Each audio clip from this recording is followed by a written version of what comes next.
If you're serious about hitting your health and fitness goals, one of the first things you need to do is figure out your why. Why are you doing this? Why are you working out? Why are you willing to eat healthier?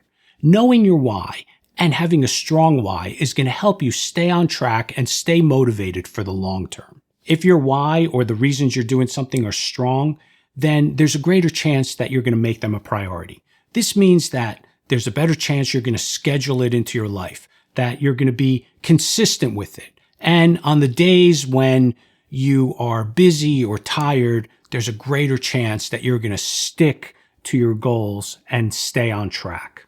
Basically, if you have a stronger why, you're going to be more committed to sticking to your plan. And if your why is weak or it's not strong enough, then there's a greater chance that you're going to go off track if you get busy or if you're tired. So a weak why means you might not have the long-term motivation or drive to kind of push through.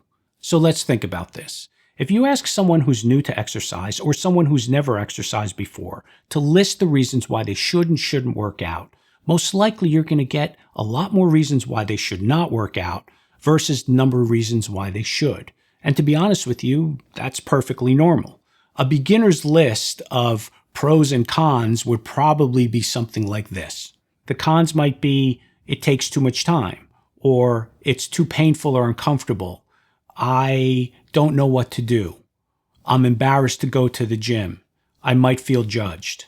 The pros can be I might lose some weight. I might feel better. I might have more energy. But for someone starting out, the cons are going to feel a lot more real than the pros. And that's because they don't have the long-term experience. So they're not even aware of the potential benefits that they can experience long-term. Now let's think about somebody who's been exercising for years. Their pros and cons list is going to look totally different. So for example, their cons might be it takes time. It is uncomfortable at times. It requires me to really try to stay focused and motivated, and I have to work at that. The pros might be something like I feel stronger. I have more energy. I feel better. I feel confident and proud of myself.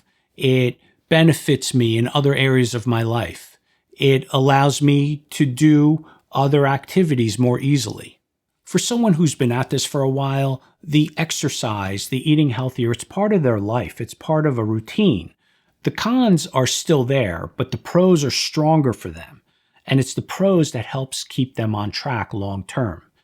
They've seen the benefits over time of getting stronger, feeling better, having more energy, and that sense of accomplishment.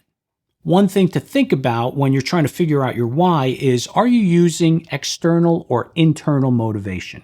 Now, external motivation is when you're doing something for reasons outside of yourself. For example, you're working out so you could look good for others. Maybe your spouse wants you to get more active, or your doctor told you you need to lose weight. External motivation might get you started, but it's not the best to keep you on track long term. Now, internal motivation is stronger. It comes from within. So it's about doing something for you. When the reasons you're doing something are internal, there's a greater chance that you're going to stick to them longer because they have more meaning to you. For example, there are a lot of times I don't want to go to the gym, but I know that when I go, I'm going to feel better afterwards. And overall, working out has allowed me to have more energy and to stay strong so that I could do the other activities that I like to do. So over the years, those reasons have become very important to me, way more than any reasons not to do it. So over time, try to find reasons that are more internally based. If your reasons why are linked to something deeper, there's a greater chance that you're going to keep going. To help you figure out some internally based reasons, ask yourself questions like this. Things like, why is this goal important to me? If I make these changes, how will I feel? How will my life improve if I succeed? What will I miss out on if I don't make these changes? Or what health improvements matter to me the most in the long run? Write these thoughts and your answers down and look at them every once in a while. And use them to remind yourself why you're doing the things that you're doing, especially when things get tough or you're not really feeling motivated to continue. And over time, your why might change. So don't be afraid to shift as you learn about your body, your motivations, your goals. And if you're just starting out and you don't have these answers yet, that's okay. Just get started. And as you progress, start becoming aware of the benefits that you see and that you feel along the way. It's important to be aware of the fact that just because you have a strong why doesn't mean that every day is going to be easy.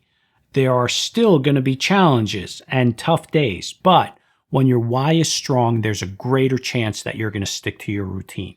Remember, the journey is about long-term progress, not perfection. But when you have a strong why, there's a greater chance that you're just going to keep moving forward. So that's it. If you have a solid why, you're going to make your fitness goals a priority. And if they're a priority, there's a greater chance that you're going to schedule them and that you're going to stick to them. I hope you enjoyed this video. If you like what I had to say, click the like button, subscribe, stay active, and I'll see you in the next video.